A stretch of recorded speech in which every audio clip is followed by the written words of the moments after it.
Hello बच्चों, तो आज हम डिस्कस करेंगे 3D geometry for class 12th और उसके हम इम्पॉर्टेंट क्वेश्चंस डिस्कस करेंगे बोर्ड एग्जाम को टारगेट करते हुए।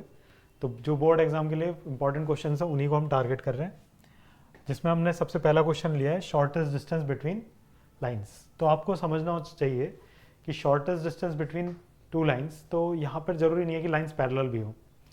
अगर लाइंस पैरेलल नहीं है तो कैसी होंगी? स्क्यू लाइंस होती हैं वो। अगर लाइंस पैरेलल नहीं है तो वो कैसी लाइन होंगी? Skew lines.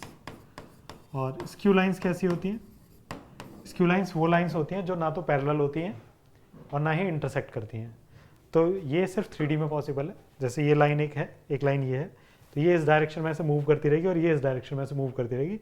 तो ना तो ये पैरेलल है ना ही इंटरसेक्टिंग है, तो इनके बीच का एक शॉर्टेस्ट डिस्टेंस कहीं ना कहीं होगा, जैसे यहाँ पर। ठीक, तो shortest distance between skew lines जो होता है उसका फॉर्मूला होगा D इक्वल टू मॉड के अंदर B1 cross B2 dot A2 minus A1 divide by magnitude of B1 cross B2। तो ये सब चीज़ें हमें फाइंड करनी होंगी। तो सबसे पहले हम फाइंड करते हैं B1 क्रॉस B2। अब जैसे ये लाइन लिखी है तो लाइन की जो इक्वेशन होती है वो होती है R equal to A plus lambda B। यहाँ पर A क्या होता है? पासिंग पॉइंट होता है, और B क्या होता है? Direction vector. तो जो यहाँ पे B1 क्रॉस B2 लिखा है तो ये दोनों लाइंस के डायरेक्शन वेक्टर होंगे। A2 और A1 क्या होंगे? पासिंग पॉइंट्स होंगे। तो यहाँ पे B1 क्या है हमारे पास? तो B1 हमने लिख लिया 2i माइनस जे प्लस के, और B2 हमने क्या लिखा? B2 हमने लिखा 3i minus 5j plus 2k। तो ये हो जाएगा B1 क्रॉस B2। अगर हमें फाइंड करना है तो उसके लिए हम क्या करेंगे?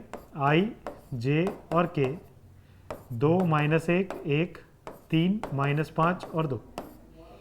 तो यहाँ पे i लेंगे तो i के साथ रो और ये कॉलम जाएगा।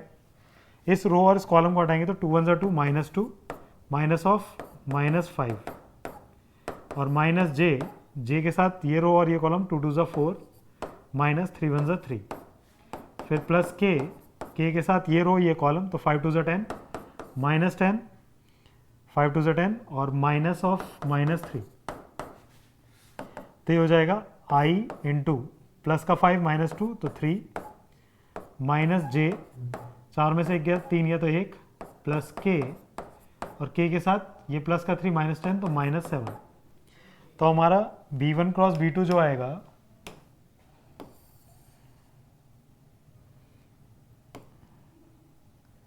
B1 क्रॉस B2 वो हमारे पास आया 3i minus J and minus 7k। ये हमारे पास B1 क्रॉस B2 आया। तो अब हमें B1 क्रॉस B2 के साथ साथ चाहिए magnitude of B1 cross B2। तो magnitude of B1 cross B2, तो मैग्नीट्यूड में क्या करते हैं? i का जो भी कंपोनेंट है उसका स्क्वायर, j का जो भी कंपोनेंट है उसका स्क्वायर, और k का जो भी कंपोनेंट है उसका स्क्वायर। तो ये हो जाएगा अंडर रूट 3 3 9 1 और 49, तो ये हो जाएगा रूट 59। अब हमें जो सेकंड चीज कैलकुलेट करनी है वो है B1 क्रॉस B2 का dot product A2 minus A1 के साथ। तो A2 माइनस A1 हम निकालेंगे। तो A2 कितना है हमारा? A2 ये वाला पॉइंट होगा, है ना, यहाँ पे लाइन का 2i प्लस जे माइनस के माइनस A1 कौन है? i प्लस जे। तो यहाँ हो जाएगा 2i प्लस जे माइनस के minus i minus J, minus J plus J cancel, 2i में से आई गया तो i माइनस के। अब हमें करना है B1 क्रॉस B2 का डॉट A2 माइनस A1 से। तो B1 क्रॉस B2 कितना था हमारे पास? 3i माइनस जे माइनस 7k और डॉट i माइनस के। तो यहाँ पे मल्टीप्लाई करेंगे तो ये कितना हो जाएगा? 3, और j वाला कंपोनेंट है नहीं तो वो 0, माइनस 7 और माइनस 1 तो प्लस 7, तो ये हो जाएगा 10। तो हमारा d का वैल्यू क्या होगा?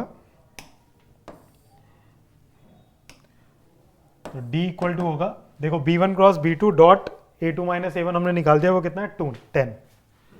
10 and divide by magnitude of B1 cross B2 कितना है? रूट 59। तो ये हमारा डिस्टेंस हो गया शॉर्टेस्ट बिटवीन टू लाइंस।